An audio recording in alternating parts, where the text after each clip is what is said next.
is the seemingly routine matter. Using RTI has not been devoid of risk, Mr. Speaker. More than 80 RTI users have been murdered because of their courage and their determination to persist in using the RTI to challenge officials who wish to keep certain matters secret. It is widely accepted around the world that one of the most important structural elements of any independent oversight institution, such as in our case the CBC, the Election Commission, the Lokpal, the CIC, is a basic guarantee of tenure and a fixed salary. There is a strong nexus between the independence of an institution and the fixity of tenure and stable income of those who are appointed to it. The Supreme Court of India agrees, sir. In Union of India versus R. Gandhi, President Madras Bar Association, the Supreme Court has recognized fixed tenures and stable salaries as essential aspects of institutional independence.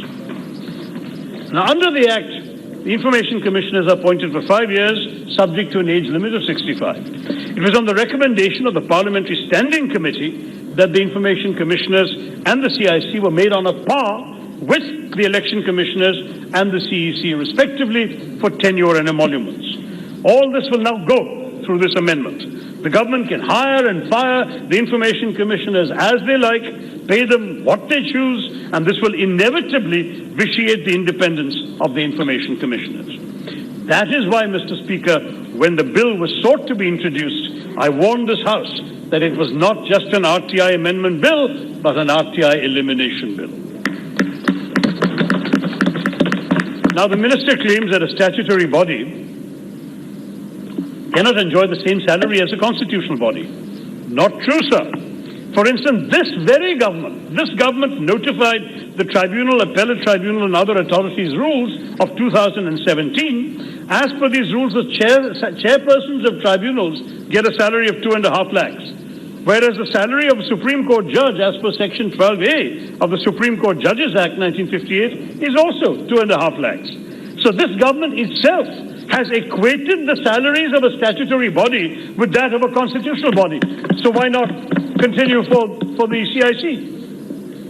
There is another problem, Mr. Speaker. Apart from Section 13, which deals with the terms and conditions for the Central Information Commission, in amending Section 16, the central government will also control, through rules, the terms and conditions of appointment of information commissioners in the states.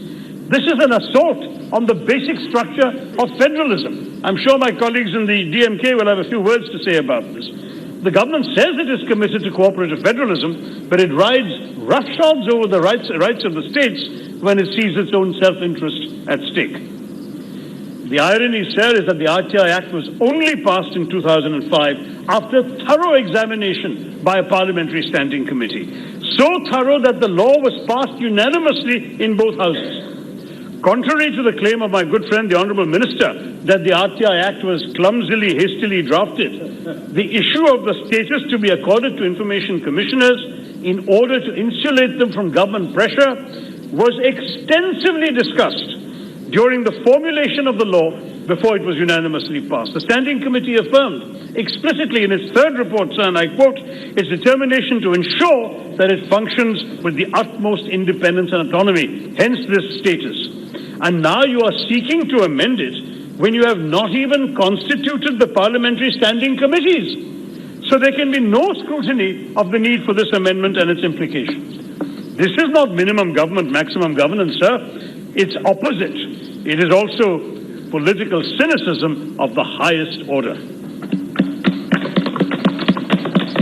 So the manner in which the amendments are being pushed through without any public consultation, either by a standing committee or with interested citizens, demonstrates this government's desperation to pass the amendments without even proper parliamentary scrutiny. According to the mandatory pre-legislative consultative policy of the government enshrined in 2014, draft bills are to be publicized by the government and public calls for comments have to be issued. Previous governments of both the UPA and the NDA put on the website proposed amendments to the RTI rules for further deliberations by the public. But this bill was brought to the Lok Sabha without any public debate on its contents. The text of the bill was publicly known only on July 18th, a day prior to its introduction, when it was circulated to us, the Lok Sabha MPs. Similarly, under Section 4(1)(c) of the RTI Act, public authorities are expected to release relevant material to the public regarding any change in the RTI. This rule was not followed by the government in the formulation of the bill, and therefore the government's action violates the RTI Act itself, sir. Now, the government's unseemly haste to rush pending legislation through even before a parliamentary standing committee has been constituted itself rings a warning bell. Why does the government not want detailed clause-by-clause deliberations on the bill? Why does it not want a chance for citizens to present their views on it? Are they afraid their true intentions will be exposed in the process? And there is finally, sir, a very serious matter I'm constrained to bring to your attention, Mr. Speaker. Nothing less than a serious charge of contempt of Parliament. The Honourable Minister's own department, the DOPT, issued a notification on 26 July 2018 calling for applicants to fill up the vacancies in the CIC. However, unlike its earlier advertisements, it failed to mention the tenure of 5 years and stated that the salary will be as determined on the date of joining, even though the law, as of date, prescribes a fixed salary. This notification, in other words, Mr. Speaker, assumes that Parliament will enact this bill without change. Further, in an affidavit to the Supreme Court, the central government said it has not filled up the vacancies in the CIC because the bill amending the RTI is pending in Parliament. This reveals the government's blithe assumption that Parliament will act as a rubber stamp to approve the text of any bill it brings to the House. This is not democracy, sir. This is a brute majority that is speaking here, disdaining the constitutional provisions that constitute Parliament's authority and essentially saying they will ignore any deliberations in the House is, in fact, sir, a sign of contempt of Parliament. I am not moving a contempt notice, Mr. Speaker, but I hope you will yourself give severe strictures to the government for this cavalier disregard of Parliament's rights. So why this desperation to violate every canon, every precedent, every convention, and rush through this bill? What has provoked this unnecessary amendment, Mr. Speaker?